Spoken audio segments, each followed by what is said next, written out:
Gentlemen, welcome to the Be the Man podcast. I'm your host, Greg Denning, the creator and coach inside the Be the Man Masterclass and Tribe, which is a community of genuinely awesome men seeking to be their best selves, right? We just recently had another live training. It is just so good to get together with these men and share our struggles and challenges and our triumphs, and to open up and get clarity about our mission and purpose in life, and to lean towards meaning and fulfillment, and to fill all the important roles we have as husbands and fathers and leaders and businessmen and men. Man, it's just so awesome. Today, gentlemen, my guest on the show is Shawn Villalovos, and he has such a cool story that you're going to hear of being totally broke and coming from a blue-collar family and getting into financial services, knowing nothing about finances, and then legitimately building an empire.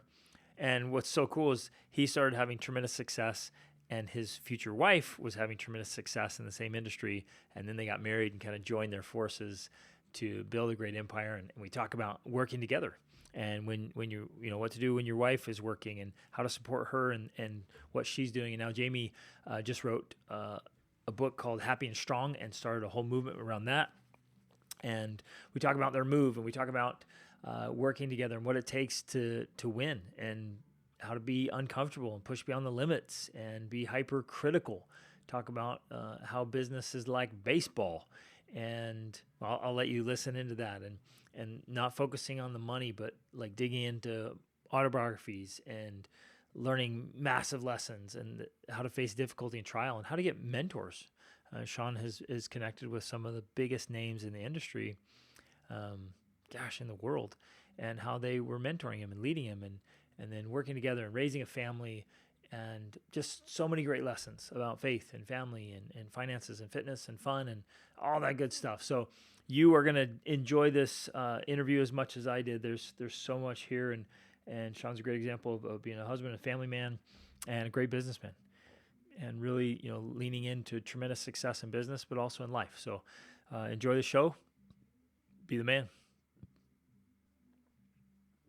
All right, Shawn, man, super grateful to have you here with us today, brother. Why don't you start by giving us just a background, kind of your story, what you got into, how you got into it, and what you're doing. Yeah, glad to be here. Thank you for having me. My name is Shawn Villalovos, and my background is I started in financial services 23 years ago. Prior to that, I grew up in a family that knew nothing about money. I have no college degree, barely made it through high school. Everyone in my family is blue collar. I'm the first guy to not do blue collar work in my family, and grew up in a family that you could call if you were being generous, lower middle class. But we always struggled. My parents split up when I was 2 or 3. And so I lived with my mom. She remarried, had a couple kids, divorced that guy. Man, same story, brother. No way. Same story. Yeah. Wow. Early on divorces, we were broke my whole childhood. Stepdads came and went. That's fascinating. Okay, keep going. Yeah. She married a second time. That guy was fantastic. That was second half of high school for me. They got married, totally was changing her life, quit smoking, quit drinking. And they were on this great path. And then on my 18th birthday, he got shot. And so that messed that one up. He didn't die, but he got shot, and it changed everything. Started drinking again. That got bad. And they ended up getting divorced. It's just crazy. And all of it was wrapped around, mostly finances, right? When you grow up without money and you grow up in an environment like that, you see the effect. Everyone says money can't buy happiness, but I see lack of money affecting people more negatively than any other thing. Yep. So having it, knowing what to do with it, more importantly, it makes a big difference in people's lives. And so when I came across my financial business at 22 years old, I saw a place that was educating people on fundamentals that could be taught in middle school.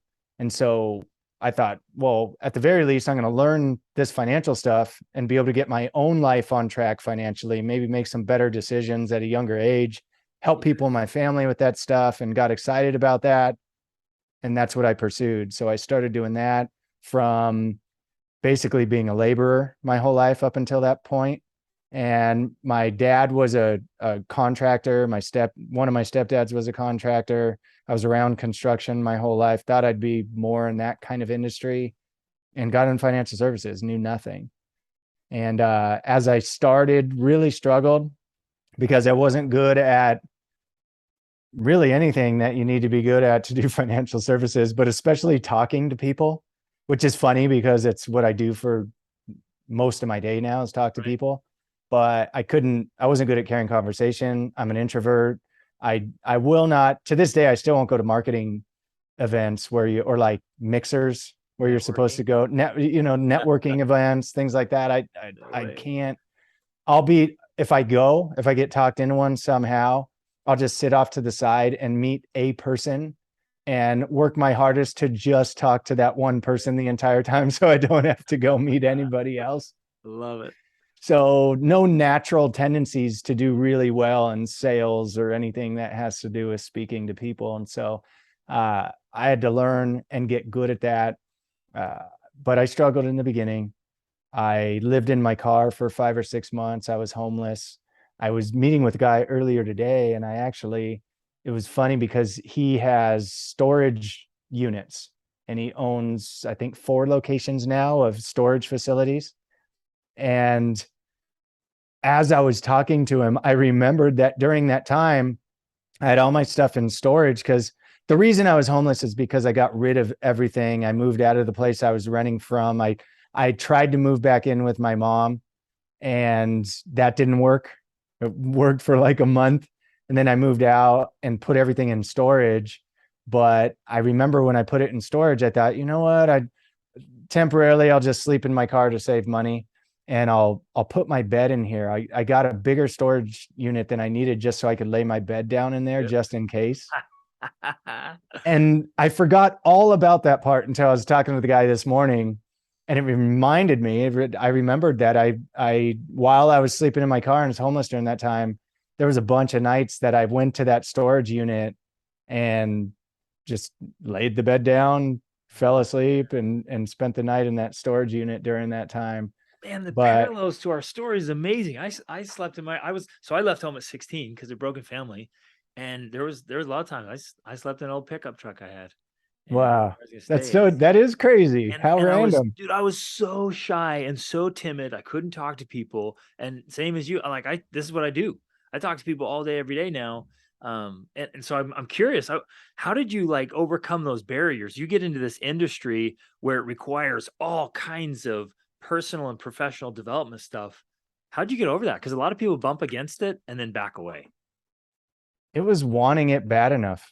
It's the only thing I can attribute it to. It was having a big why, which for me was my mom wanting to give back to everything she did for us and watching her struggle. She was struggling pretty badly when I started my business. And she was the most negative for me starting the business because I was leaving a steady paycheck and getting into something that was no salary, was only commission based, where I had to get licensed. And back then it took the average person 10 months to get all the licenses you needed to make any money.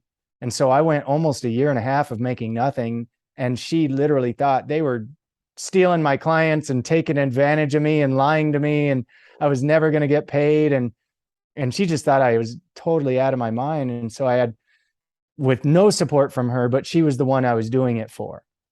And that's incredible. It drove me it to the point where I had to stay away from her and not listen to her and a bunch of other people, but just stayed focused on, and fortunately had good mentorship and good people that I trusted and believed in. And ironically, at the same time, there was a lot of people in our business and in the company that were pretty shady, actually. And I think that's why part of why my mom was so negative is because there was a guy in the company that she knew of that was really shady, who is actually in jail now.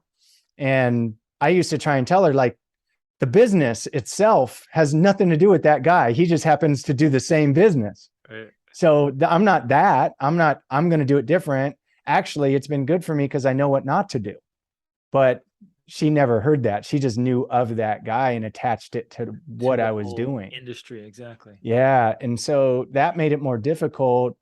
But because I also didn't have another alternative, I mean, what was I going to do? Go back to working 70, 80 hours a week to take home a few grand a month and never be able to help her financially, because that was my other option. I had no other alternative to put me in a position where forget about even retiring her, which I did do, but I couldn't even help her in any way financially if I kept doing what I was doing. Yep.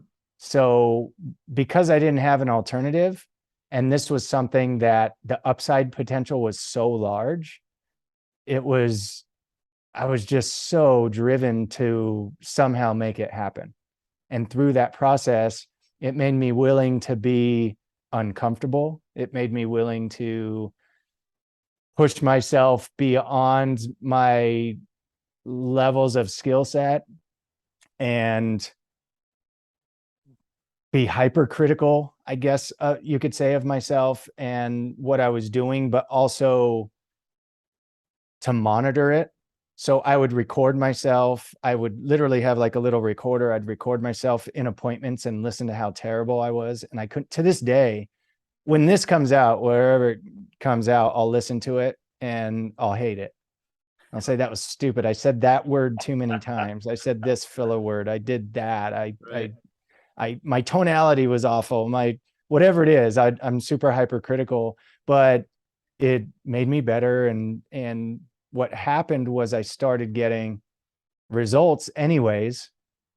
And then that just helped my belief of, well, if I'm this bad and people are still giving me their money, getting results. Yeah. Yes. And it wasn't instant results, but it was enough. Right. I think it also helped that I grew up, my sport of choice was baseball. And in baseball, you know, if you bat 300, you end up in the Hall of Fame. So you're failing 70% of the time and you can still be a Hall of Famer. So business is like that. You're failing most of the time. Oh, so good. And I was okay with that. And I just figured, hey, if I can at least be 10%, 20%, but still enjoying the process, still feeling like I'm making a difference. And that's the thing. When I did get results, people were appreciative. I was helping people that our typical industry wasn't helping. And so they were excited about it. They were thankful. They were grateful. They wanted me to talk to everyone they knew. And I could do that 1 out of every 20 people, and it'd keep me energized through the 19 people that didn't want to do anything. So, and then my numbers weren't that bad, but it was close. Right. And I don't know if we can emphasize that last point enough. Like, you can tell you were serving them. Like there's meaning there. There was purpose.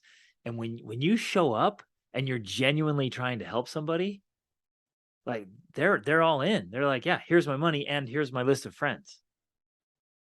Like that's a game changer. You know, I hear this all the time too now from people, because they'll make an excuse before they even try sometimes. Yep. And I have people in my own business that say, man, it must be so easy for you to talk to people and convince them to do this because you're the proof. You're the proof that it works. I'm like, no, actually it's harder because they didn't see me 23 years ago. They only see me now. Right. And so they think it's easy. They think and then they also use the excuse of, and you don't have to worry about making money. So it's easier to talk to people when you're not worried about the money. Because there's no risk. Yeah. But I have to remind them, no, when I was sleeping in my car, I wasn't worried about the money either. And that was the difference. I think that's why I've done well. Yes. When I knew I could do it without making money and still feel good about it, that's when it was game over for me. It wasn't when I started making the money. It wasn't when I hit 6 figures for the first time or 7 figures for the first time or whatever it was. When I became financially independent, it didn't get easier. It got easier when I got passionate about serving people and making a difference in their lives, regardless of the money. Huge. And then the money came along with that. Right. The money's just kind of a symptom, a side effect of a passionate purpose, a noble target, right? Yeah, it was a byproduct. And that focus on self-improvement.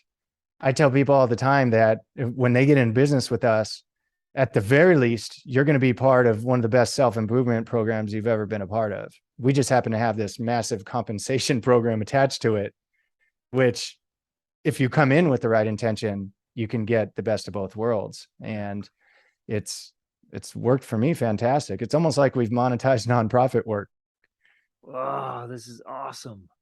And again, similar to my journey where I was so desperate out on my own. I was voracious. I had to find the answers. So I started reading like crazy and inadvertently got led into personal development. I'm like, okay, I could see clearly. And I think you're saying the same thing. Is like, I'm only limited here by my own limitations.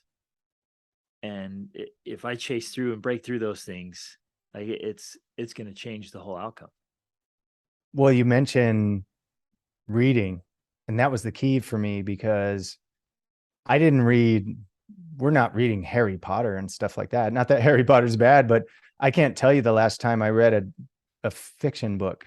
And that was my favorite growing up. I was always a reader, but I read fantasy, the Tolkien books and, a lot of fantasy and stuff like that. I just loved, I think because it kind of pulled me out of what was actually happening in my real life. And so I got super into that, but then I stopped reading after high school. I didn't read, which most people don't read a book out of high school. I think if you read a book a year out of high school, it puts you in like the top 1 or 2% in the country, which is crazy. Yeah. It's mind blowing. It's insane. So and I'm not boasting here, but just we can connect. I've averaged a book a week for over the last 2 decades. I love reading. I'm just constantly reading. So I'm with you.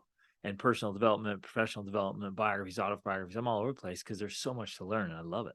Especially with Audible. Yeah, exactly. You can drive around and listen to these. It's funny.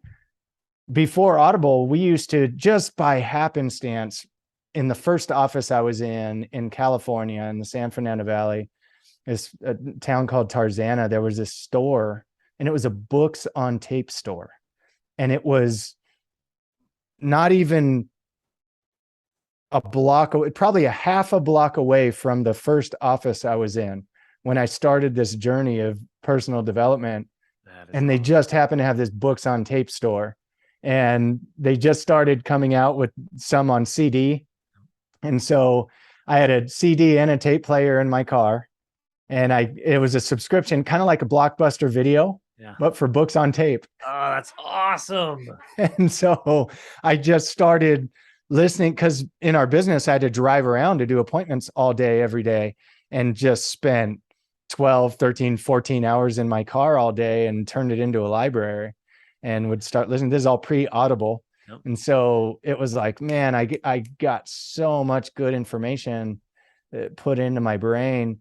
But in reading all these stories, what I started reading was not only personal development things, because really when you whittle it down, most of that are the same things they tell you. But what was also really powerful for me was reading autobiographies and listening to the stories of people that had done something in their lives, and starting to realize, number one, anybody who's done anything great with their life went through massive struggles along the way. And so it made the things I was going through, my quote unquote struggles, and the things that seemed difficult, not seem that bad. And then, hey man, I remember reading a book and thinking like, my problems are like Mickey Mouse problems. Like these people went through hell and back, like concentration camps or whatever. Yeah, you're spot on with that. It's unreal. And you can pick anybody in any industry with any background, anybody you're interested in, and just read their background and story. And it's almost like the harder the struggle, the harder they would push to do something great with their lives. Yep. And so I just built up this mantra of nothing worth having comes easy. Yeah. As a matter of fact, we have this barn right now that I'm turning it into, I was calling it the man cave, but I was talking to a buddy the other day. He's like, that's not a cave, that's a cavern. The thing's huge. It's huge. But awesome. I got these big, giant, like 4 foot by 6 foot canvases with all these big sayings on it. And that's one of them. Oh, so cool. And, it's just, but that reading those stories built my belief and faith and everything also, because number one, I had this expectation that it was going to be hard. And number two, was able to compare my struggles with real struggles.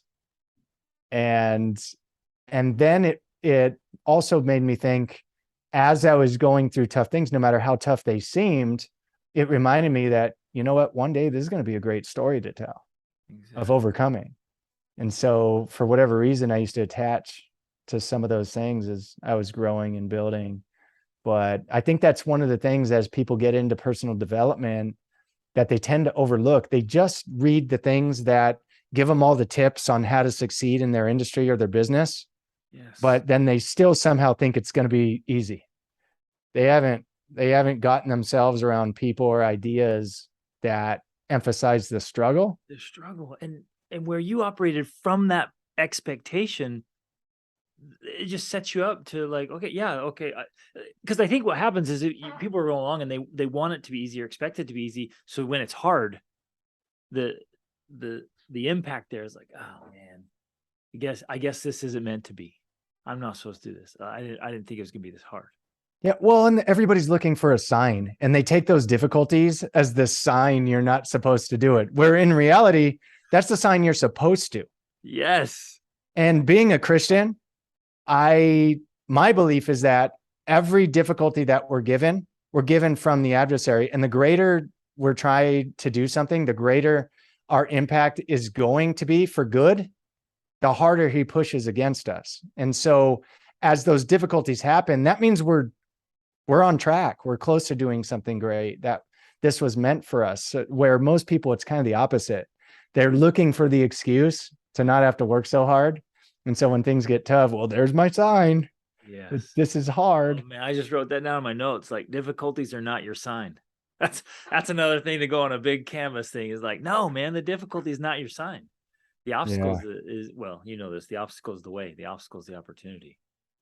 Yeah. It for me, one of the most difficult things that happened to me was I would sweat a ton when I would do presentations. And I would for like 6 or 7 years, I averaged 7 to 8 presentations a day, one-on-one with people, which in sales is a ridiculous amount pre-Zoom.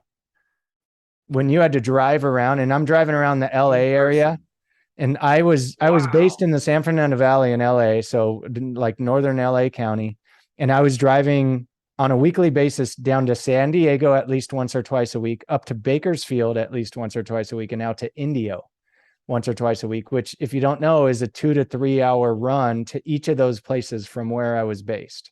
And so every week I'm, like I said, in the car literally 12, 13, 14 hours a day, and then doing 7 to 8 appointments on top of that. And every appointment, and this was whether it was one-on-one or a group presentation, I would, to this day, I still have no idea if it was anxiety or what it was. I'd just start sweating Sweating like a chick. And then as I started sweating, I would ruin shirts, completely ruin shirts. And no matter what shirt, I had to stop wearing shirts with color. So I couldn't wear, like the gray shirt you have on now, I couldn't wear that, because if it was a light gray, it'd be a dark gray, except for like a little strip of light gray up here. Yep. You know, and maybe light gray up here, but dark gray everywhere else. And I just ruined shirts. So I couldn't wear anything with color in it. While I was sweating, all the heat would leave my hands, my feet, my ears, my nose. And so they'd be freezing cold. So at the end of every presentation, especially one-on-one presentations, I'd be leaving people's homes, and you got to shake their hand. And it's just like this cold. So gross. I felt so bad for those people every time it happened. And I could never come up with the thing to make that less embarrassing. Right. You know, there was no joke I could come up with. There was nothing I could say that was going to make that not embarrassing. I just accepted that it was going to suck every time, and that I was going to be embarrassed 7, 8 times a day. And that lasted for about 5 or 6 years. And then just one day it went away. Stopped. Still to this day, inexplainable. No idea why it happened, because I wasn't not confident. It's not that I didn't believe in what I was saying. It's not that I didn't know what to say. It's not that I wasn't knowledgeable in my field. I had all of those things. It just, as I started every time, I became this It's sweaty a mess. physiological response. Yeah. But what's awesome is you knew it was going to be embarrassing, and you got up the next morning and did it 7 or 8 times again. Yeah. So if you could call that a struggle, like a real, I don't view that as real struggle, but for most people, they're just not willing to be embarrassed. And it was to the point where I just thought it was going to do that my entire life. I didn't know it was going to shut off after 5 or 6 years. I mean, most people wouldn't go 5 or 6 days. Right. It's kind of the point, but I just resolved to, oh, well, it's if that's what it takes and that's what it's going to take, and if that's what it's going to be like, I guess that's the price I have to pay. Oh, that's awesome. And at what point in this journey did you get married and start a family? We got married in 02. So a few years in, I met my wife in our business. Okay. So we started separately in our company around the same time. I think I started 5 or 6 months before her, maybe 4 or 5, in that range. We started separately doing our own thing. Both became brokers in our organization, running our own agencies, but we were young. We were both 22 when we started.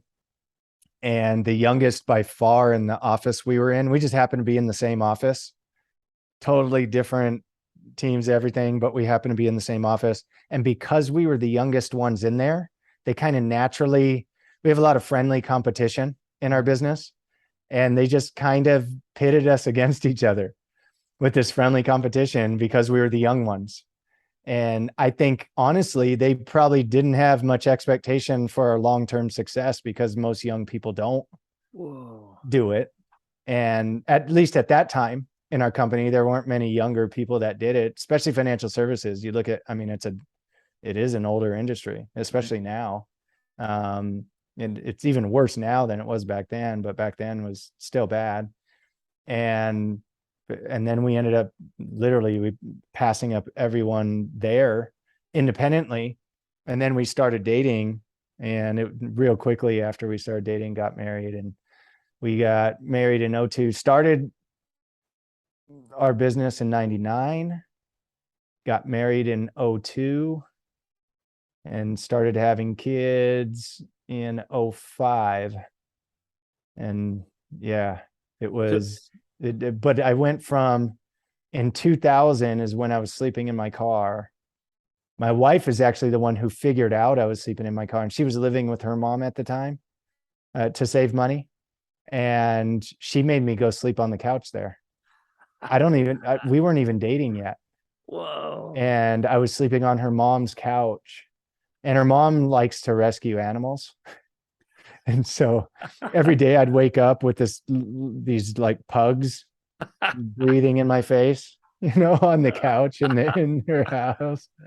And yeah, that was a crazy part of that story. But then we started dating, combined our businesses. That's what I was going to ask. Did you combine your business, and did you both keep up this kind of work schedule? Oh yeah. Marriage? Yeah. Even after having kids, because we, as independent contractors, we have a very family friendly environment. As a matter of fact, one of the things I tell anybody who wants to get in business with us is that we are and always will be a family focused company. Fantastic. So because of that culture, it's fine to bring kids around. So as we started having kids, our daughter was at the office all the time, had our second son a few years later. And when they were small, it was real easy. And then right after my son, right away, my wife wanted to have another one. So 18 months later, had our third baby. And then my wife got sick, and she got diagnosed with lupus. And then we were forced into cutting back, which was a blessing in disguise. In my wife's book, she actually talks about that, the process and that time of our lives, how sick she got. And what happened was, I mentioned how I was out driving around. I'd been doing that the entire time, even with our kids. I was out on the road all day, every day, doing those appointments and stuff. And if I had local appointments, then I'd drop in and I'd do stuff with the kids and whatever. We still made it work. but I was still wanted to make sure I was getting all those appointments done. When my wife got sick, I couldn't anymore because she was incapacitated. She literally couldn't get off the couch a bunch of days, So physically could she not was move her out, body. just Yeah. down. Because she had an autoimmune disease and her muscles wouldn't function. During that time, I was also, her cure to that was not to take the drugs that the doctors want to give you. She just deep dove into healing herself between Western and Eastern medicine doctors, diet, a bunch of different things, and changed her diet. And the diet that she got on to heal her gut, which was going to open up a lot of the sensory issues causing her autoimmune stuff, it required 4 to 6 hours a day of food prep and cooking. Wow. Which she couldn't do for herself. That's what I was So gonna say, which fell on you. that fell on me and all the kids stuff. And then the kids started getting into sports and ballet and that kind of stuff with my daughter as she started getting into more school and sports activities and other things. So I became kind of Mr. Mom. The thing my wife would do is she still made phone calls. So she could at least lift her arm Still like on the this couch calling people. That is and, awesome. and nonstop. She almost died on another story, another note. We had only had my daughter. She had a internal bleeding, something ruptured inside her, had internal bleeding, almost died, had emergency procedure. We were down in Laguna. That's a whole other story. And she's literally about to go into this emergency surgery and she's telling me, make sure you call so-and-so and do this and follow up with this person and do that. I'm like, you're going like, how about you not die right now? Right. Please do that. Can we focus on that? Back through the list here for me. Yeah. And after surgery, post-surgery, she's like, where's my phone? And wants to get every baby. She's in labor for, I think every baby during labor in the hospital, she's just on the phone calling people, leaving messages. She's just a maniac that way. Her focus is insane. What's her drive? Has she always been like that? Has she always just been driven, high achiever? As long as I've known her. Okay. So she's coming out of the world, she's going. She has. In her book, she talks about that too, that when she was in Girl Scouts, she was ultra competitive, high achiever, want to be the best. Every job she's had was that way. And yeah, she's awesome. She's one of the most remarkable people I've ever met in my life. And I know a lot of real high power people too in the self-development space and executives. And, we have friends that are billionaires and some of those guys call her for insight on things. She's awesome. Really remarkable. So this is a perfect spot to jump in. How do you guys nourish your marriage and your relationship, raising families together, working together, being super high achievers, the two of you? I mean, it's if one of the couples in it, but both of you just going after it. What works for you guys to keep the marriage alive and strong? It evolves. It's really changed over time, but the one common denominator in all of it through the last 20, what's it been now? 21 years almost of being together. 22 if you include dating. And the thing that's been consistent the entire time is being on the same page, knowing what we want, communicating that with each other, and being on board with what needs to happen to get that done. We've gotten really good at communication in a lot of different ways, where we're very good. We got very good early on setting goals. I think both of us got it from a combination of the mentoring and the coaching and the people that helped us in our business on the front end with the book, Think and Grow Rich. Yeah, I love that. And on I had the old one, whatever the old version was. For me, it was page 38 of Think and Grow Rich, which is where it had the outline of write down exactly what you want. Write down the date, when you want it, how much you want to have. You need to be able to feel it and imagine yourself in possession of whatever it is, just the whole steps. write it down, read it out loud twice a day, all those things. And both of us got really good at that and reevaluating it at least at minimum on a quarterly basis. So reevaluating those goals, long-term, midterm, short-term. We got really good early on in putting it into quadrants, which for us, it's faith, family, finances, and fitness. Yep. And on the fitness one, it's fitness/fun. And now with our Happy and Strong company, all four of those things lead into fulfillment. So it's all F's. It's our favorite F words. Since we don't curse now, it's the only F words we use. So, which wasn't the case in my previous life before I started our business. But we would have those quadrants, and each of us would write down what we want to achieve, whatever the time frame was. Okay, for this quarter, what do we want to do in our faith? What are the goals there? What about our family stuff? What about finances, business? What are business goals we're trying to achieve? And then fitness wise, what do we want to do with our bodies? And each quadrant, write down what that was, and then we compare. And most of the time, they're almost totally in sync. We have the same goals. And then obviously for each of us, there's individual things in certain spots that we need to work on, but we've always done it that way. And then it's okay, now these are our goals. What do we need to do to get there? So what are our, I don't want to say roles going to be, but kind of what's our schedule going to need to look like to achieve that? And the only reason I don't say what are our roles is I think one of the mistakes couples make is that they assign roles to each other, and then they get mad when one or the other are not doing those things. Keeping up with the expectations. Yeah. Yep.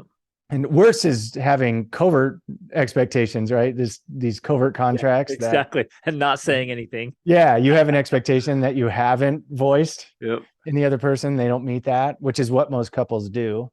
And forget about business. That's just what most couples do to each other anyways.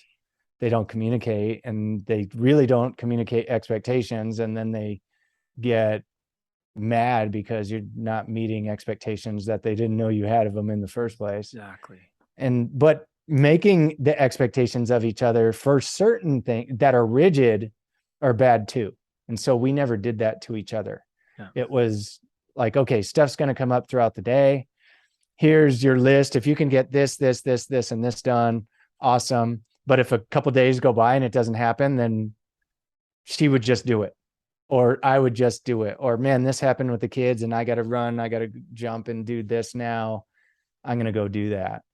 But because we're both high achievers, I think what's worked well for the both of us is neither one of us wants to sit around and wait for anybody. So we're just going to stay busy. So if we see stuff that needs to get done, we'll just go do it. And now we've evolved into, for me, that's become more on just household stuff, the kids, other things that are going to make things easier for her on running some of the business things and everything else, because she's so good at the calls. She's so organized. Her brain works so much faster than mine. She remembers things that I don't. I mean, 10 times a day, I'll walk out into my garage to get something or do something and forget why I was there. Out there. Which she doesn't do. She's just on it. And so we stopped. And this was a challenge early on where she would kind of tally that and be like, I'm doing this. I did this many things. I got this many results. I called this many people. How many people did you call? And I'm like, well, you called 42 people and I called 4. But my conversations I was having were different. Yeah. Hers were like, boom, to the point, this, and mine were deeper dives. How you doing? How's the family? Did it ever feel competitive like that as you guys were growing? Absolutely. Yeah. It definitely did. And honestly, I struggled with the value I was bringing, but then I had to shift it to, okay, we have all these quadrants, and yeah, she's real heavy here, but I'm also doing this with the kids and that, and it doesn't, maybe it's not moving the needle in our business, but shoot, it's keeping the stuff in line with the family. Yep. Now, in saying that, I still 30 minutes of nurture, not even that, 10 minutes of nurture from her is worth more of, hours spent with me with our kids.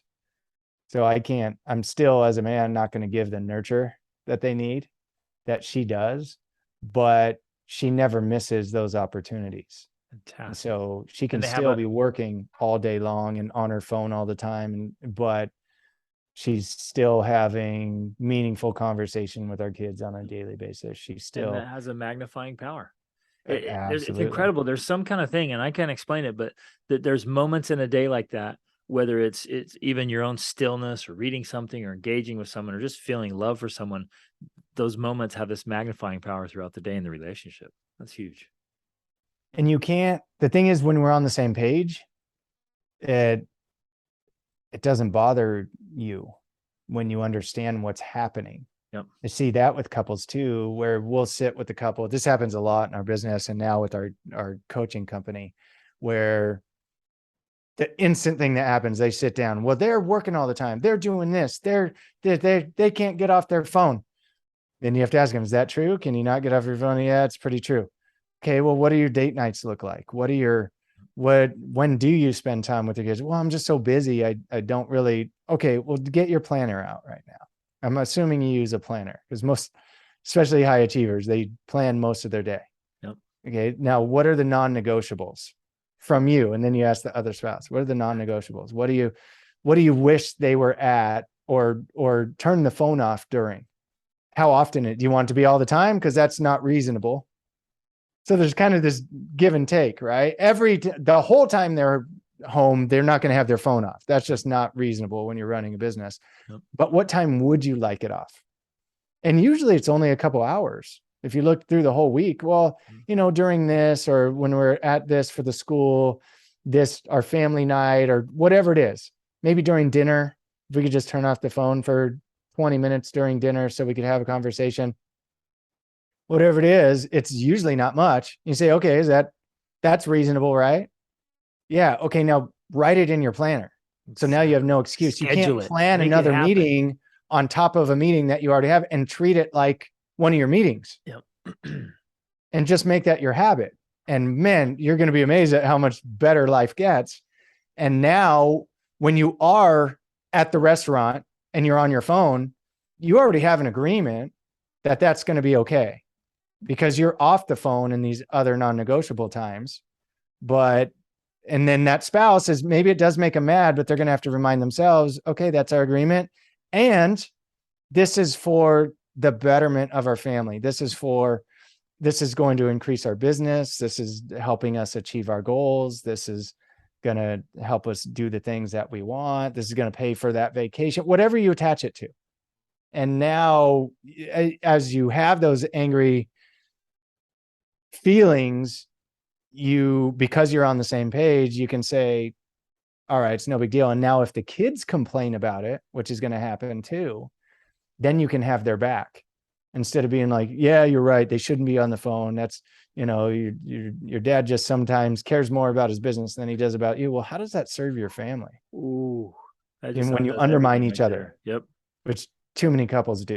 Yep. And so instead, it's like, if that happens with our kids, they know better now, because they know if they come at either one of us about the other one, and if it's being on the phone or whatever, they're going to get hit hard with support. Yeah. Well, and in a way, like one of the examples is, we had a party that we were having at the house, and we were inviting a bunch of people in our business over, and we were turning it into kind of like just a retreat for our top performers in our business. And we were having, like, I don't know, 70 or 80 people come over to the house, and it was going to be a fun time. We were telling the kids, oh, we got the team coming over, and they're like, the team's coming over again. And this is my daughter. And we were like, yeah, the team's coming over. Why, you have a problem with that? Oh, I was hoping it was just going to be us and the family. It'd be like, look, what did you want to do with the family? Well, I wanted to swim. I want to do this. I want to go on the hike, and I want to do that. And we were like, all those things you just said you want to do, you know why we're able to do those things with you? Because of the team. because of our business, because of the efforts that these people have put in, are why you have this magnificent swimming pool and these water slides and the things you get to enjoy with us as a family on a regular basis. And we're just asking that you share that with the people With who the made team. that possible for you. Yeah. We don't think that's a hard thing to ask. So don't forget that all of these people are an intricate part of the things that you get to enjoy on a regular basis. And we're never going to not share that with them. We're never going to not share our success and the things we enjoy with them. And so if you're inconvenienced for a day, it's not a big deal, because you get a lifetime of enjoying the things that they've helped provide. Yep. And another great example of that open communication. Exactly. And they also know that through the entire process of our business, we're also serving and helping families. Yeah. So we remind them of that too. Remember, these people qualified to be here. They did extra so that they could enjoy themselves at our home, but they had to go and help a bunch of families to be able to do that. And so these are people who really care. And it's, I don't want to say we pour guilt on them, but it's not guilt, it's understanding. Right. It's perspective. Exactly. It's perspective. And then they're on board. It's like, yeah, they need reminders, but we all need reminders. Yep. And that's been a significant advantage, if you want to call it that, to working together. But like, I talk to people all the time. They're like, how do you guys do it? You're together all day, every day. I couldn't do that with my husband. I couldn't do that with my wife. And we all could do it if it's important. And as long as you communicate. Yep. And I think that's the key. Exactly. Being on board. A couple of questions come to mind. What do you guys outsource? Because you can't do it all, especially where both of you are working, both of you are high achievers. You got so much going on. What works for you guys in outsourcing? We do people. So that's how I say it. We do people. We outsource everything else. Paperwork, operations, anything that involves people, that's what we do. So for me, on the business end, I'm not doing day-to-day operations most of the time. I'll do it with clients who need help with things they call. But when they call me, I tell them my assistant's going to call you back with the information. We'll get it, as long as it takes. And then for some of the clients, they want to talk to me, so I'll talk to them. So that gets outsourced and then I'm having leadership conversations with people in our business. So I tend to get into the longer, in-depth things, how things going. Is there anything I can help you with? What's the next goal? When are you going to hit it by? That kind of, my wife does a lot of that stuff too, but she also does a lot of like day-to-day follow-up type things in our business. Events coming up on the horizon, agendas, planning. She's a planner. She actually loves, we will go to Fiji and I will be like, it's a dream destination for me. Because I surf and all I want to do is surf all day long. You give her a couple notepads and stick her in a lounge chair overlooking the ocean and she's in heaven just planning her next thing. Yep. That's how my wife is too, man. Which I think is crazy. And she thinks I'm crazy for just wanting to go surf. Yep.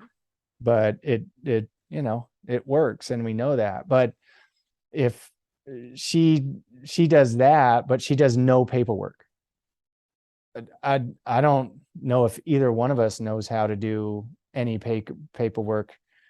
Like right now, if you told me to pull up to get somebody started with me in my business, which I do almost every day with people, I couldn't tell you where I need to go right now.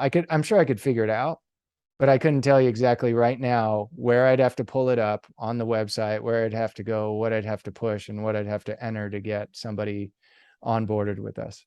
Because every time that goes to my assistant. So I do zero paperwork, zero stuff. I'm only doing people stuff. And how soon into building your business did you start outsourcing things? Because I know this is a point of conflict for a lot of people. That's a good question. Owners, a lot of entrepreneurs, so they're like, at what point do I start outsourcing? Because you get to the spot where you feel like you can't afford it, but you can't afford not to. Yeah, that was At the point when we were just getting into a position to not worry about paying bills. And to that point, we had become experts in all the operation stuff. So, and this is also when you're involving securities licenses. So we were doing the supervisory stuff with our securities licenses as well. So we were actually branch supervisors and branch managers of our own office and branch, which entails a whole other layer of compliance and paperwork and quarterly interviews. And back then there was even monthly interviews we had to do with all our reps and everything. And we were growing at significant agencies. So that was turning into hundreds of people, now it's thousands, and which is why we outsource it.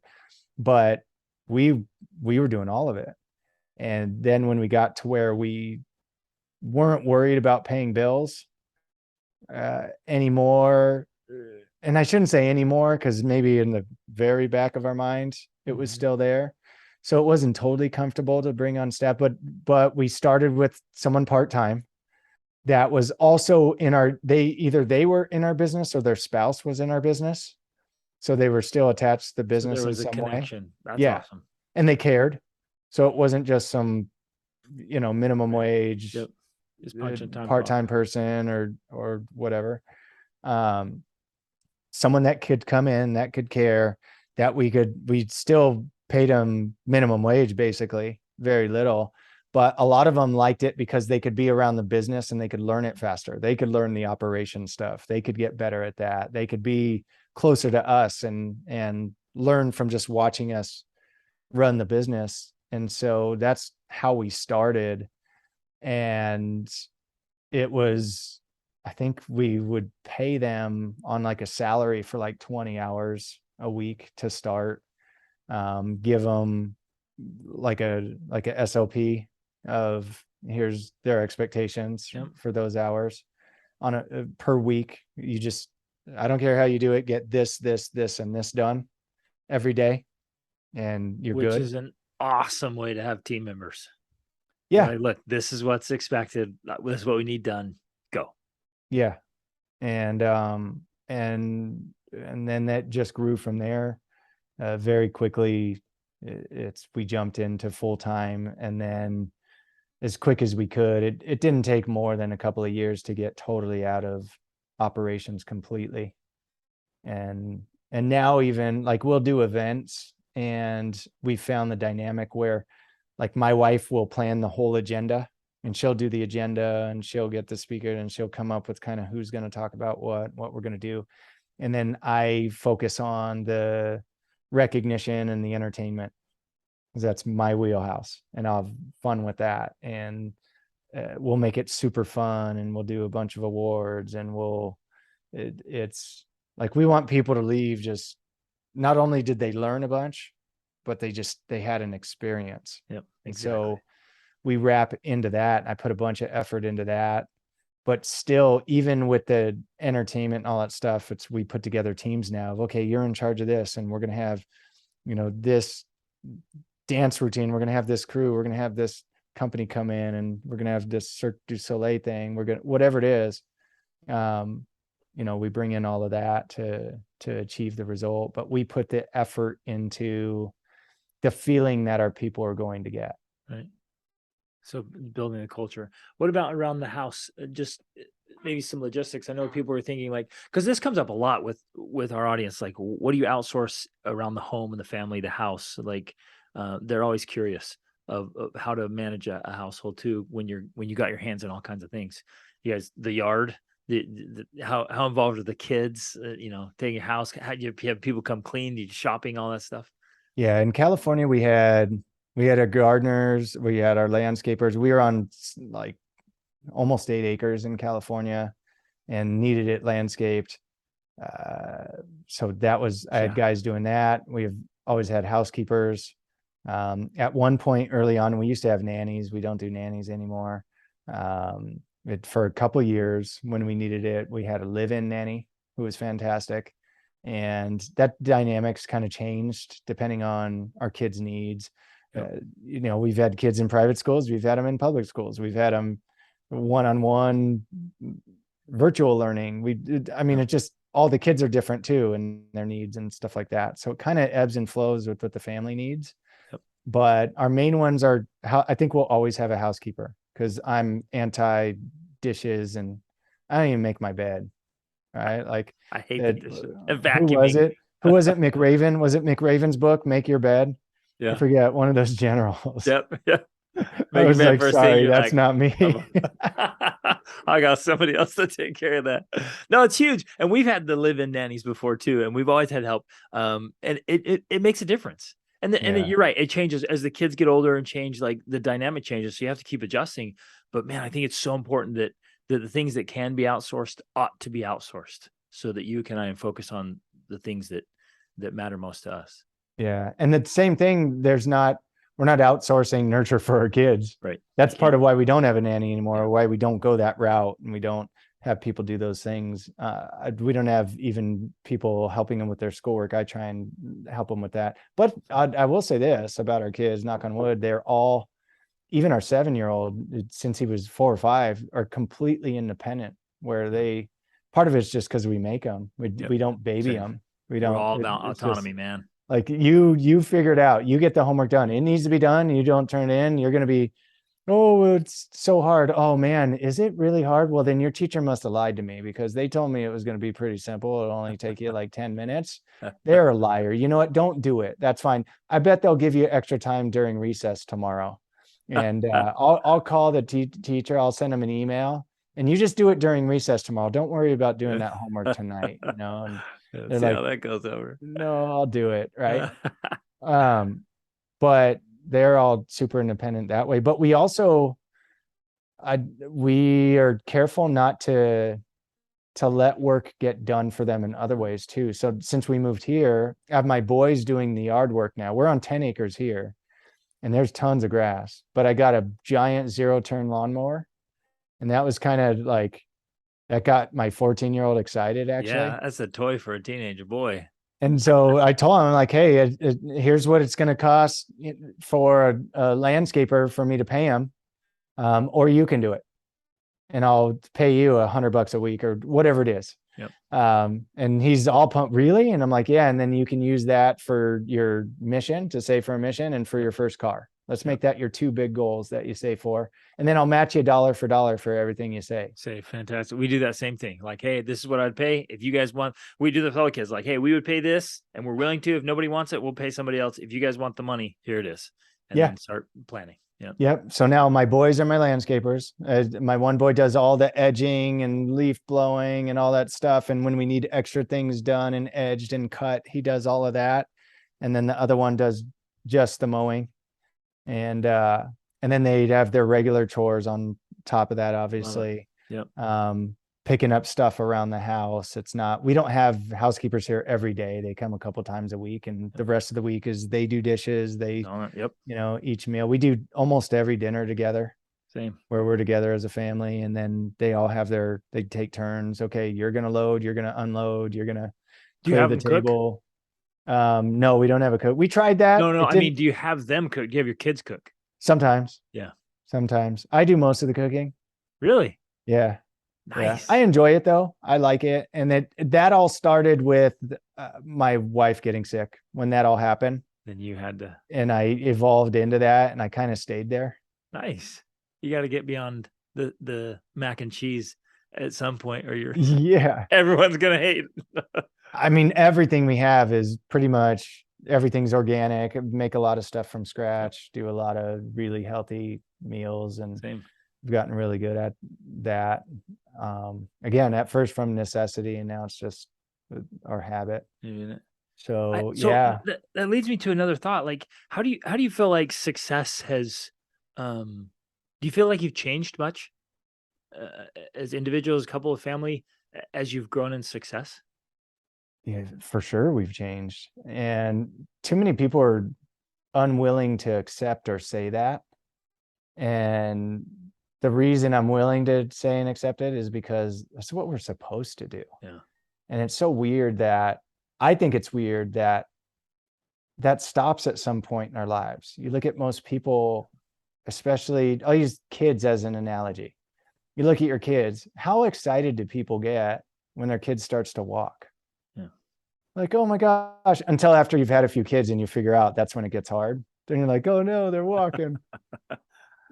But that's, it's so, you know, when they start trying to walk and they fall on their face, you're not like, well, that was stupid. Why are you trying to walk? Just stay sitting and crawling around. You get around well, crawling around, just keep doing that. We encourage them. We get excited. They start learning things at school. They start playing sports. They hit their first base hit in baseball. They get their first basket and bat. Man, you're awesome. Go do it. Try harder, work harder, do it more. And then at some point, usually in the middle school, high school realm, that changes. It starts to level off, man. Yeah, it starts to level off, and you say, yeah, no, you can't do that. That's going to be too hard. That's too much risk. Man, don't put yourself out there like that. Just get a steady job. Even our own parents do it. Our families do it. Culturally, we do it. We don't even realize it's happening. So we go from encouraging our growth and taking risk and trying new things to, no, it's got to be steady. You got to be the same. And then before we know it, 10, 20, 30, 40 years goes by, and we've got that Al Bundy thing going on where we're talking about how great high school was, because that's the last time we went for something. Isn't that crazy? The way you're articulating that, you're right. We encourage it for so many years, and then it almost flips and we discourage it. Yeah. Right? It's like, no, go now. No, don't go. Don't slow down. Stop. Just stay where you are. Kind of get in a rut. And why are you trying to get out of the rut? Yeah. That's an excellent point. Yep. And so we're supposed to change. And I've changed a ton, and I'll keep changing. If I'm the same guy a year from now, smack me. I say the same thing. You and I have no business being the same person next year that we are this year. Every year ought to find us green and growing. Yeah. But I think I said it earlier, it's evolved.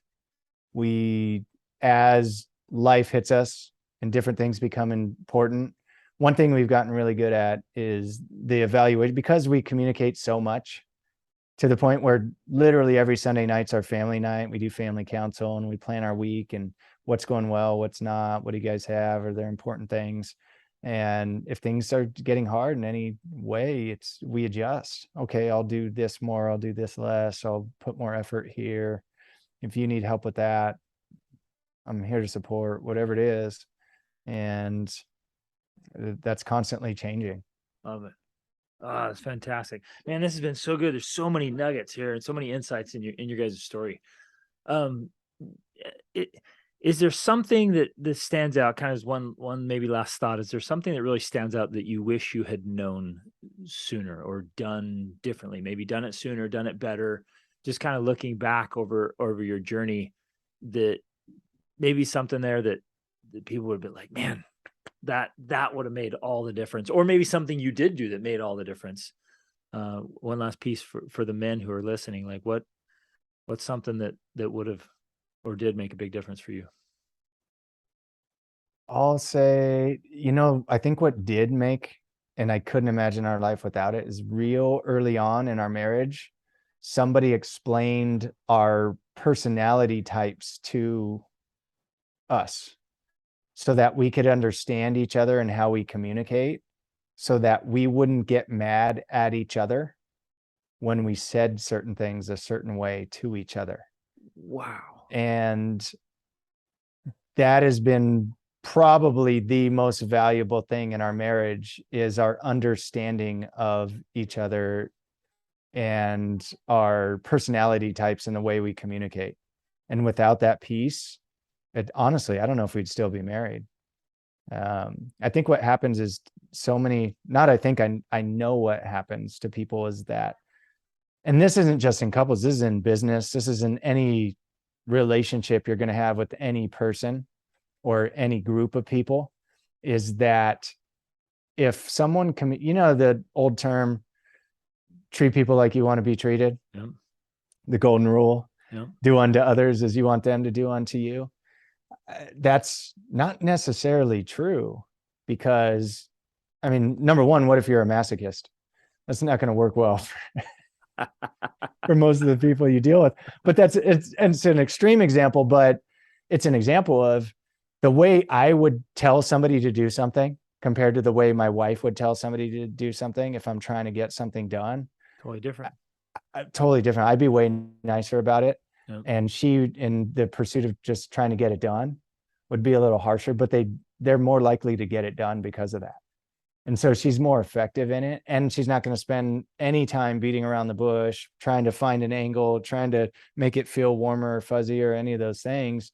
She's just going to get it done. She's going to do it more often. She's going to get more done. But along the way, that could devastate the people who are close to her in her life if they don't understand that there's no ill intent in any of it.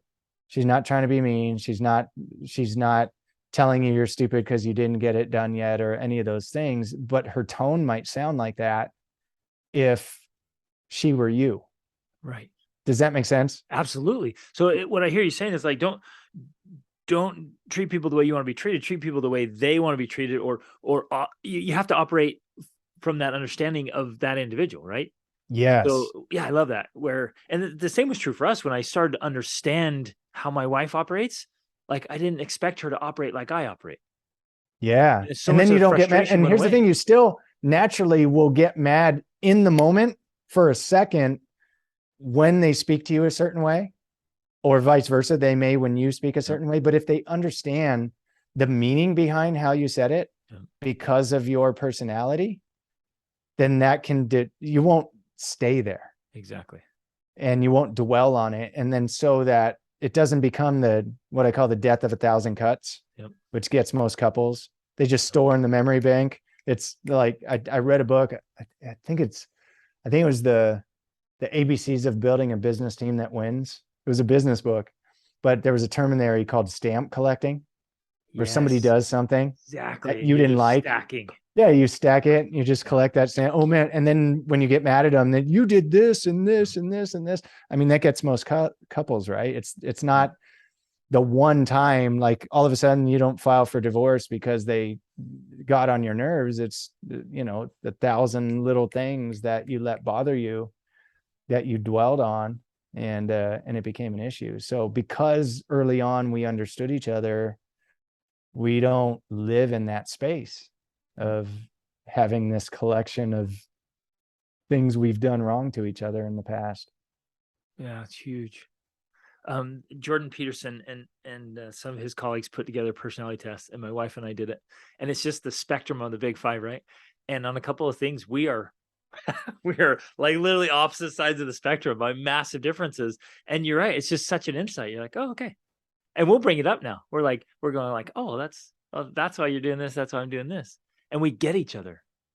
And so do you laugh about it too? Oh, totally. Yeah. Yeah, you have to, right? When we catch each other in it, sometimes we'll just start cracking up. Yeah. Yeah, we totally do. But it makes a big difference. That's a great insight, man. I did not see that one coming.